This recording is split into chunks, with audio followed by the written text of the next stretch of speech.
Hello friends, आज मैं आपके साथ इकोनॉमिक्स का एक और टॉपिक लेके आया हूँ और टॉपिक का नाम है डायरेक्ट टैक्स। तो चलिए शुरू करते हैं कि डायरेक्ट टैक्स या डायरेक्ट टैक्सेस क्या होते हैं।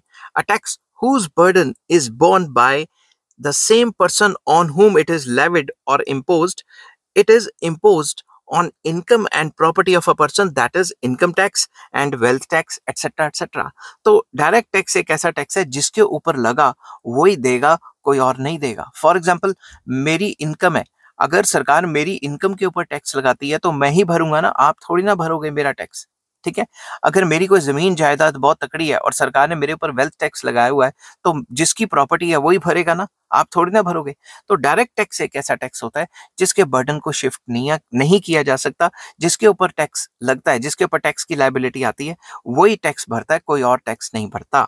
बट दूसरी तरफ इनडायरेक्ट टैक्स एक ऐसा टैक्स होता है जो लगा किसी और पे और दिया किसी और ने। फॉर एग्जाम्पल, इनडायरेक्ट टैक्स का जो सेल्स टैक्स था, जैसे जीएसटी वगैरह, जब भी आप कोई सामान खरीदने जाते हो उसके ऊपर जो टैक्स लगा होता है उसे इनडायरेक्ट टैक्स कहते हैं। क्यों?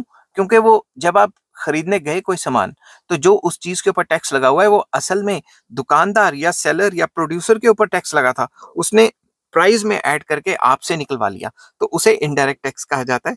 तो इनडायरेक्ट टैक्स वो टैक्स है जो लगता किसी और पे है और निकलवाता कोई और है, मतलब भरता कोई और है। ठीक है। और डायरेक्ट टैक्सेस वो टैक्सेस होते हैं जो जिसके ऊपर लगता है वही भरता है और उसके बर्डन को शिफ्ट नहीं किया जा सकता। आई होप ये वीडियो आपको पसंद आई होगी। अगर पसंद आती है तो please like, share and subscribe. Take care, bye bye.